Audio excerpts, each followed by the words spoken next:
ஏன்னா அவ்வளோ பெரிய யோகம் அது. பொதுவாகவே மீனராசிக்காரர்களை சந்திரன் ராஜாவாக்கி அழகு பார்ப்பான். அந்த சந்திரனுடைய வீட்டில் குரு பகவான் வந்திருக்காரு, உச்சம் பெற்று அமர்ந்திருக்கிறார். இந்த குரு யாருன்னா 1-10 கூடையவர். நான் தான்டா இனிமேல் வந்து நின்னா தர்பாரு அப்படிங்கிற மாதிரி எந்த துறையில் இருக்கீங்களோ அந்த துறையில முதன்மை பெற வைப்பார். இதான் ஃபர்ஸ்ட் பிளேஸ் பெற வைப்பார். பாயிண்ட் நம்பர் 1 தான்.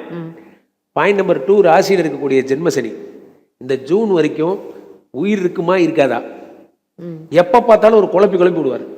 நம்ம நல்லா இருப்போமா நல்லா இருக்க மாட்டோமா, நம்ம ஆரோக்கியமாக வாழ்கிறோமா இல்லை வியாதியஸ்தானா இருக்கோமா, குழப்பிக்கிட்டே இருக்கும் இந்த ராசியில் இருக்கக்கூடிய சனி பகவான். ஏதேனும் ஒரு போதை பழக்கத்தில் மாட்டிப்பீங்க.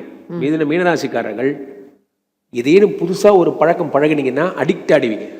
அது என்ன பழக்கமாக வேணா இருக்கலாம்.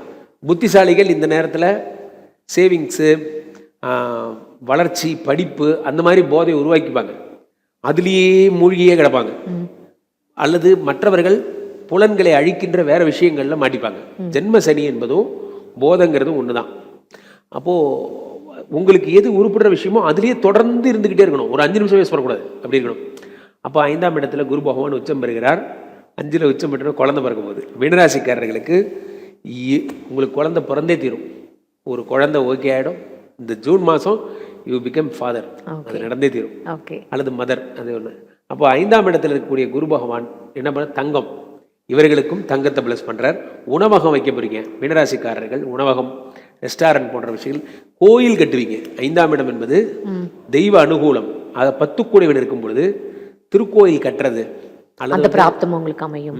அந்த பிராப்தம் பூர்வ ஜென்ம புண்ணியம் எல்லாம் வேலை செய்யும். எல்லாம் நடக்கும். 5லிருந்து 10 பார்க்குறார். அடுத்து உடம்பை தான் பார்க்குறார். நான் சொன்னல 3 ராசி. அதப்போ விருச்சிகத்தை பார்த்தார், மகரத்தை பார்த்தார், அடுத்து மீனத்தை தான் பார்க்குறாரு. அப்போது இந்த சனியுடைய டான்ஸ் எல்லாம் அப் டு திஸ் ஜூன் தான். ஜூனுக்கு அப்புறம் சனி ஒன்றுமே கிடையாது. அதுக்கப்புறம் குரு பார்த்துடுறாரு, ராசிநாதன் வேற உச்சமாயிடுறாரு. இதெல்லாம் நடக்கும். ஆனாலும் ஒரு மோசமான விஷயம், 12லே ராகு. அடுத்து டிசம்பர் 6 வரைக்கும் கோர்ட்டு, கேஸு, பிரச்சனை, போலீஸு, பழைய பஞ்சாயத்து எல்லாம் ட்ராவல் ஆகிட்டே இருக்கும்.